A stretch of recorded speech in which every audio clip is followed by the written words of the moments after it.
साहेबांनी मगाशी उल्लेख केला की अनेक प्रकारच्या बातम्या समाज माध्यमात प्रसार माध्यमात येतात, शिवसैनिक नाराज आहेत.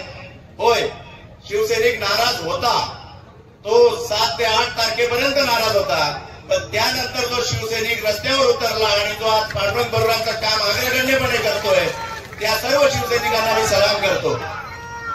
खरं तर बाळासाहेब बोलले त्यात काही चूक नाहीये. आमचाही या विधानसभेवर अधिकार होता. आम्ही गेले 3 वेळा या विधानसभेचं नेतृत्व केलेलं आहे आणि कुठेतरी एक शिवसैनिकांच्या मनात वाटत होतं की या विधानसभेत शिवसेनेचा आमदार व्हावा.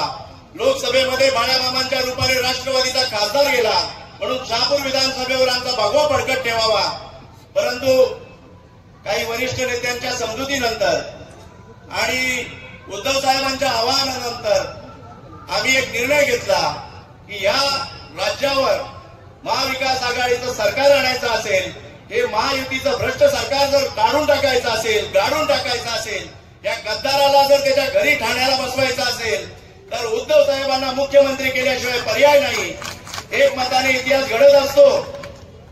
खरं तर अटल बिहारींचं सरकार एक मताने पडलं होतं आणि एक मताने काही गडबड होऊ नये, उद्धव साहेबांच्या मुख्यमंत्री पदाच्या कार्यकाळाला काही अडचण येऊ नये म्हणून आम्ही सर्व शिवसैनिकांची समजूत घालून एक निर्णय घेतला की या शहापूर विधानसभेतून पांडुरंगजी बरोरा साहेब यांना आपण महाविकास आघाडीतर्फे निवडून देऊया आणि उद्धव साहेबांना पुन्हा मानाने वरच्या बंगल्यावर पोहोचूया.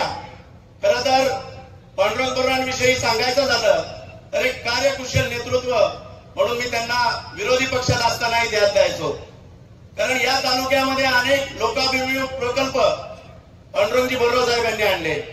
आपण किनवली रस्ता असेल, आमचा वाचाळा डोळखाम रस्ता असेल, या अनेक रस्ते अॅन्युटी हायब्रिड मधनं राज्यातून त्यांनी खेचून आणले. काही मोजक्या मतदारसंघात ती कामं मिळाली. त्यात पांडुरंग बरोरा साहेब विरोधी पक्षात असताना सुद्धा त्यांनी निधी खेचून आणला. बाहुलीसारखी योजना त्यांनी एकदम तन मन धन लावून ती खेचून आणली आणि त्याचं पाणी आरक्षित केलं.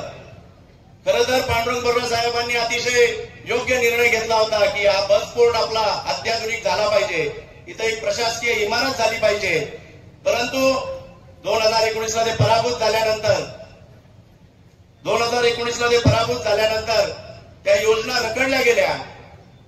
आज समोरील उमेदवार जे आमदार आहेत ते सांगतात आम्ही या बजेटमधनं एवढा निधी आणला, त्या बजेटमधनं एवढा निधी आणला, आम्ही हे केलं ते केलं.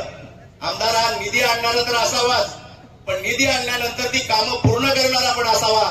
म्हणून मी तुम्हाला आवाहन करतो, तमाम शिवसैनिकांना आवाहन करतो की आज तुम्ही राष्ट्रवादीच्या आपल्या बांधवांसोबत एक पाऊल पुढ्यात.